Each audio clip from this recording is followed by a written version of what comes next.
D ಗ್ಯಾಂಗ್ನಿಂದ Renukaswamy ಹತ್ಯೆಯಾಗಿ ಇವತ್ತಿಗೆ 1 ತಿಂಗಳಾಗ್ತಾ ಇದ್ದು ತಿಂಗಳಿನಿಂದ ಪೊಲೀಸರ ತನಿಖೆ ಕಾರ್ಯ ಹೇಗೆಲ್ಲ ಆಗಿದೆ. ಸುಮಾರು 200ಕ್ಕೂ ಅಧಿಕ ಸಾಕ್ಷ್ಯಗಳನ್ನು ಈಗಾಗಲೇ ಪೊಲೀಸರು ಸಂಗ್ರಹ ಮಾಡಿದ್ದಾರೆ ಮತ್ತು ಯಾರೆಲ್ಲ ಹಣ ಕೊಟ್ಟರು ಆ ಹಣ ಕೊಟ್ಟವ್ರನ್ನೂ ಕೂಡ ಕರೆಸಿ ವಿಚಾರ ಮಾಡುವಂತಹ ಪ್ರಶ್ನೆಗಳು ಆಗಿದೆ. ಈಗ ಪೊಲೀಸರು ತಿಂಗಳಿನಿಂದ ಪೊಲೀಸರು 200ಕ್ಕೂ ಅಧಿಕ ಸಾಕ್ಷ್ಯ ಸಂಗ್ರಹಿಸಿದ್ದಾರೆ. ಆರೋಪಿಗಳ ಮೊಬೈಲ್ ರಿಟ್ರೀವ್ ಮಾಡಿ ಅದನ್ನ ಮಾಹಿತಿಗಳನ್ನು ಸಂಗ್ರಹ ಮಾಡುವುದಕ್ಕೂ ಕೂಡ ಕಳಿಸಿಕೊಡಲಾಗಿದೆ.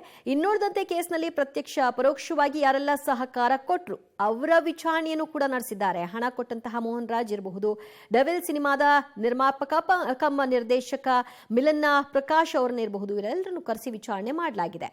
ಮತ್ತಷ್ಟು ಮಾಹಿತಿ ಪಡೆಯೋಣ ನಮ್ಮ ಪ್ರತಿನಿಧಿ ಮುರಳೀಧರಿಂದ. ಮುರಳೀಧರ್, ಕೊಲೆಯಾಗಿ 1 ತಿಂಗಳು ಇವತ್ತಿಗೆ. ಸೊ ಈ ಹೊತ್ತಿನಲ್ಲಿ ಪೊಲೀಸರ ತನಿಖೆ ಯಾವ ಹಂತಕ್ಕೆ ಬಂದಿದೆ? ಎಷ್ಟೆಲ್ಲ ಮಾಹಿತಿಗಳನ್ನ ಇಲ್ಲಿಯವರೆಗೂ ಸಂಗ್ರಹ ಮಾಡೋ ಮೂಲಕವಾಗಿ ಈ ಪ್ರಕರಣದಲ್ಲಿ ಆರೋಪಿಗಳಿಗೆ ಶಿಕ್ಷೆ ಕೊಡಿಸುವಲ್ಲಿ ಪೊಲೀಸರು ಪ್ರಯತ್ನವನ್ನ ನಡೆಸ್ತಾ ಇದ್ದಾರೆ.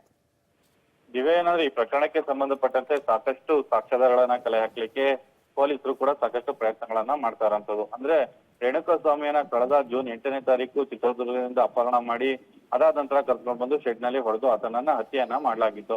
ಹತ್ಯೆಯನ್ನ ಮಾಡೋದಕ್ಕಿಂತ ಮುಂಚೆ ಆತವರು ಯಾರ್ಯಾರ ಸಂಪರ್ಕದಲ್ಲಿದ್ರು, ಜೊತೆಗೆ ಅವರು ಶವವನ್ನ ಸಾಗಿಸೋ ವಿಚಾರಕ್ಕೆ ಯಾರನ್ನ ಸಂಪರ್ಕ ಮಾಡಿದ್ರು, ಜೊತೆಗೆ ಯಾರೆಲ್ಲ ಇದರಲ್ಲಿ ಭಾಗಿಯಾಗಿದ್ದಾರೆ, ಪರೋಕ್ಷವಾಗಿ ಮತ್ತು ಪ್ರತ್ಯಕ್ಷವಾಗಿ ಯಾರ್ಯಾರು ಭಾಗಿಯಾಗಿದ್ದಾರೆ ಅದೆಲ್ಲದ್ರ ಬಗ್ಗೆನೂ ಕೂಡ ಟೆಕ್ನಿಕಲ್ ಎವಿಡೆನ್ಸ್ ಗಳನ್ನ ಗ್ಯಾದರ್ ಮಾಡ್ಲಿಕ್ಕೆ ಪೊಲೀಸರು ಸಾಕಷ್ಟು ತಯಾರಿಗಳನ್ನ ಮಾಡ್ಕೊಳ್ತಾ ಇರೋಂಥದ್ದು.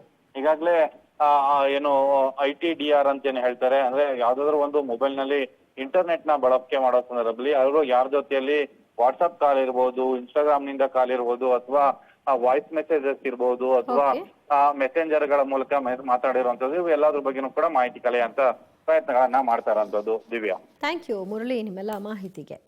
ಘಟನೆ ಆಗಿ 1 ತಿಂಗಳು ಕಳೆದಿರೋ ಈ ಹೊತ್ತಲ್ಲೇ ಅವಧಿಗೂ ಮುಂಚಿತವಾಗಿ ಚಾರ್ಜ್ ಶೀಟ್ ಸಲ್ಲಿಕೆ ಮಾಡೋದಕ್ಕೆ ಪೊಲೀಸರು ಕೂಡ ಪ್ರಯತ್ನವನ್ನ ನಡೆಸ್ತಾ ಇದ್ದಾರೆ. ಹಾಗಾಗಿ ಮುಂದಿನ 45 ದಿನಗಳು ಕ್ರೂಷಿಯಲ್ ಅಂತ ಹೇಳಬಹುದು.